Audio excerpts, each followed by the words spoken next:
When Tsushima was first settled, a strange and terrible thunderstorm swept across our island. Wherever lightning struck, beasts of lightning appeared. These violent creatures tore through villages, causing death and destruction, moving too quickly to be stopped. The people knew only one man who could possibly stand against the lightning beasts. Shigenori, the fastest swordsman in all of Tsushima. Shigenori never lost a duel. With years of practice, he had created the Heavenly Strike, an attack that struck quicker than the eye could follow. Shigenori lured the creatures to a desolate beach in Komatsu, where the sand would slow their movement. Their clash turned the sand to ash and bleached the leaves of trees white. Shigenori's Heavenly Strike cut through them faster than they could move. As the final beast fell, the storm cleared, and Tsushima was safe again. Shigenori began a life of seclusion. Few students found him, and only the bravest and most skilled proved worthy of learning the Heavenly Strike. When a storm approaches, a sword is placed at Shigenori's rest by a student who knows of its location to ward off attacks from beasts of nature. Centuries ago, Tadayori Nagao was the greatest archer on our island, famed for his wisdom and perfect aim. The Kami Hachiman himself was so impressed, he gave the archer his armor, light and strong beyond compare. In those days, cruel pirates raided the coast. They threatened the town of Azamo Bay with annihilation. The people fled to safety, but Tadayori faced the pirates alone, wearing his mythic armor. The pirates stormed the town. Tadayori's arrows tore through them. Few survived, but not one blow pierced Tadayori's armor. Years later, Tadayori died peacefully at home, but his armor mysteriously vanished. Some say his descendants guard it still, awaiting the rise of a warrior to defend Tsushima once more. Long ago, an emperor and his palace were plagued by a winged demon. The emperor sent for Uchitsune, the most renowned archer of his time, who wielded a bow blessed by a kami.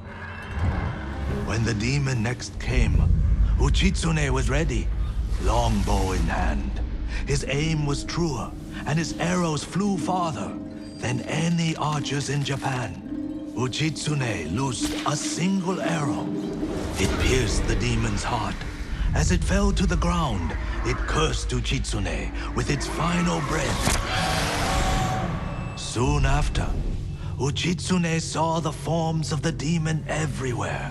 His legendary bow never missed, but each arrow that hit its mark was met with a very human scream. The trail of bodies led to his capture. Though many called for Uchitsune's death, the emperor felt pity for him. Uchitsune was banished to Tsushima Island. He died years later, alone and forgotten by all but a few. The demon-slaying longbow has remained hidden here since his passing. Some say it awaits a worthy master. Others believe it still holds the demon's curse. 2.5 centuries ago, Tsushima was terrorized by the Red Hand Bandits of Akashima. Around this time, a farmer named Gosaku heard the spirit of a dead samurai calling to him. He found the body, still clad in brilliant armor. Overwhelmed by the armor's beauty, Gosaku stole it. Before long, the Red Hand reached Gosaku's home. Knowing the farmers would lose everything if the bandits went unchallenged, Gosaku donned the samurai's armor. The bandits charged. Gosaku's sword arm trembled in fear. He resigned himself to death. But blow after blow glanced off the armor, and Gosaku did not falter. The bewildered bandits staggered back, tripping over their feet. A mysterious sense of calm suffused Gosaku's body and mind. Impressed by Gosaku's bravery, the dead samurai's spirit guided his blade. Before long, Gosaku cut down the final bandit, and the Red Hand were never seen again. Years later, when Gosaku died, the farming families locked the armor away for safekeeping. Each family holds a single key to the lock. Now terror stalks our island again. The farmers of Tsushima claim to have seen Gosaku high on a hill, looking for a mighty warrior to protect our farms once more. Long ago, the samurai of clan Yarikawa were the most skilled swordsmen on our island. In every generation, one lord was taught their family secret, a deadly technique called the Dance of Wrath that could cut through any foe's defense. The Dance of Wrath found its greatest master in Lord Tokiasa Yarikawa.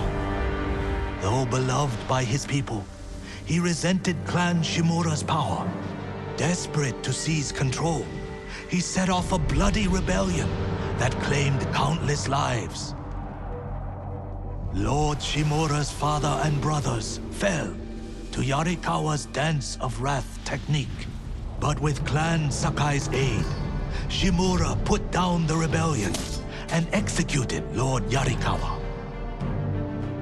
Before he died, the traitor vowed to avenge his conquered people from beyond the grave. Now they leave offerings to his spirit at shrines in old Yarikawa's ruins. They beg for their enemies to die, and the spirit of Yarikawa's vengeance answers their calls with the Dance of Wrath. Long years ago, Kojiro was a Straw Hat Ronin. So fearsome, deadly, and bloodthirsty, his own brothers turned against him. From dawn until dusk, dozens of Straw Hats fought Kojiro. He slew them all.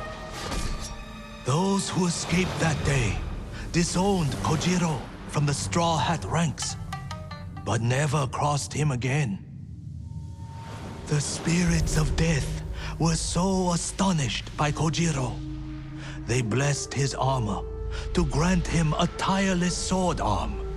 He's now more than a man. He's a slayer of legend. When the Straw Hats betrayed our people and joined the Mongols, they welcomed Kojiro back as a brother. 5 killers from the Straw Hats have joined Kojiro and sworn an oath to kill you.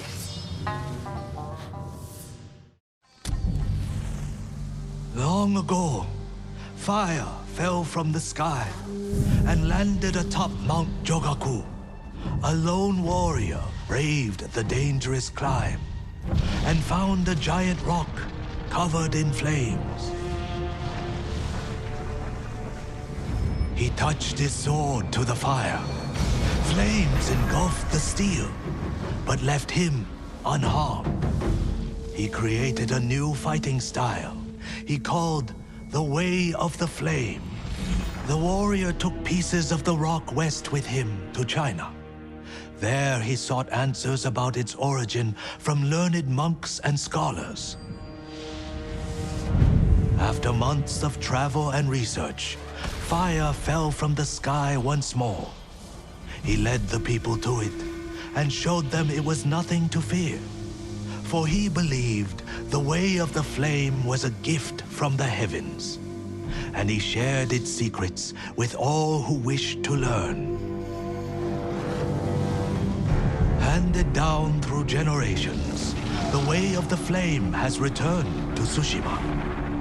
The Mongols wield it against our people. But rumor says the fire still burns atop Mount Jogaku, waiting for any who can survive the climb.